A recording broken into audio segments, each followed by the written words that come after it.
Welcome to Exam Buys. Today's topic of discussion is exploring the evolving dynamics of India's fiscal federalism.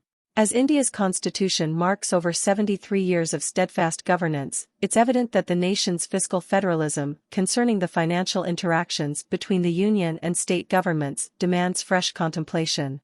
In light of the changing dynamics, let's delve into why a reconsideration is necessary. The shifting landscape of fiscal dynamics. Over time, a series of decisions and policies by the central government have significantly transformed the fiscal landscape. A momentous shift from a planned economy to a market-driven economic framework. The evolution from a two-tier federation into a multi-tier fiscal structure, brought about by the 73rd and 74th constitutional amendments. The dissolution of the Planning Commission and its replacement with the Niti Aayog. The enactment of the Fiscal Responsibility and Budget Management (FRBM) Act. The implementation of the Goods and Services Tax (GST) Act, with the controlling reins held by the GST Council. The increased utilization of cess and surcharges, impacting the size of the divisible pool. Navigating the complex intergovernmental fiscal relations. The intricacies in this fiscal framework are rooted in various factors, including substantial disparities in ethnicity, society, and economics across regions. A persistent vertical imbalance between state governments' expenditure and revenue-raising responsibilities compounds the issue. Revenue-sharing arrangements partly address this imbalance, supplemented by grants from the central government. Yet, states continue to operate at a deficit. Given these circumstances and the ongoing shift towards a new economic structure and heightened claims for fiscal autonomy, a comprehensive rethink is inevitable. Addressing the imperatives of India's fiscal federalism. Nurturing equitable intergovernmental transfers. The distribution of income in India has witnessed significant fluctuations. The top 1% of earners controlled less than 21% of total income in the 1930s, dwindling to 6% in the early 1980s, then surging to 22% during the era of liberalization. Recent tax exemptions and concessions have favored the affluent, diminishing the divisible pool. Consequently, a more equitable approach is vital for India's intergovernmental transfer system. Considering human development in distribution among states. An insightful study of the per capita income trajectories across 16 major states from 1970 to 71 to 2020 to 21 reveals a growing divergence. Conversely, the Human Development Index, HDI, among 15 states exhibits convergence in the post-reform period. The reduction of the standard deviation value of HDI from 0.611 in 1991 to 0.268 in 2018 underlines its significance. Therefore, HDI could play a pivotal role in the horizontal distribution of tax devolution. Revisiting Article 246 for clarity in power division.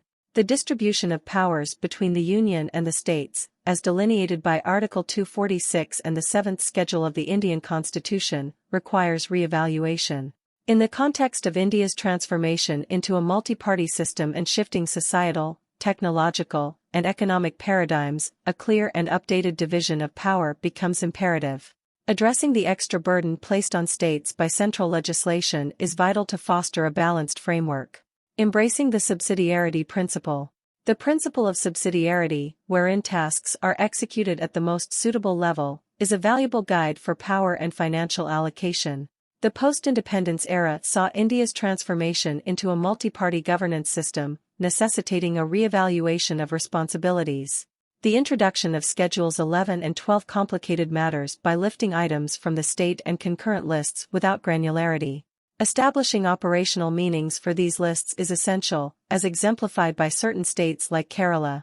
Elevating the status of the third tier. While the Constitution refers to the third tier as institutions of self-government, their recognition as local bodies underscores a need for respect.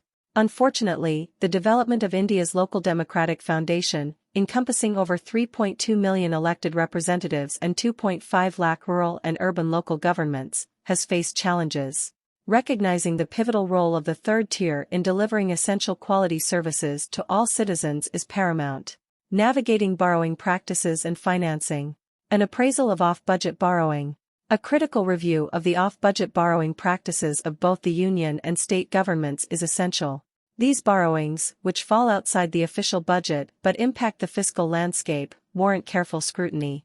While Article 293, 3, and the FRBM Act discipline state borrowings, the Union's borrowings often remain unchecked. Striving for transparency and accountability in fiscal practices is essential. Ensuring transparency in extra-budgetary financing. The liberal utilization of the National Small Saving Fund, NSSF, for extra-budgetary financing of central public sector undertakings and ministries remains undisclosed in the Union's fiscal deficits. The omission of items such as the NSSF from the Consolidated Fund of India further clouds transparency. Upholding transparency and accountability necessitates a comprehensive disclosure of all extra-budgetary transactions by the Union, states, and local governments. Concluding thoughts. As we reflect upon the present configuration of fiscal federalism in India, it's essential to acknowledge that this framework was conceived in an era where India's economy was markedly distinct. However, in the face of evolving fiscal dynamics and the 16th Finance Commission, an earnest re-evaluation is indispensable to align fiscal federalism with the nation's current trajectory. Thank you.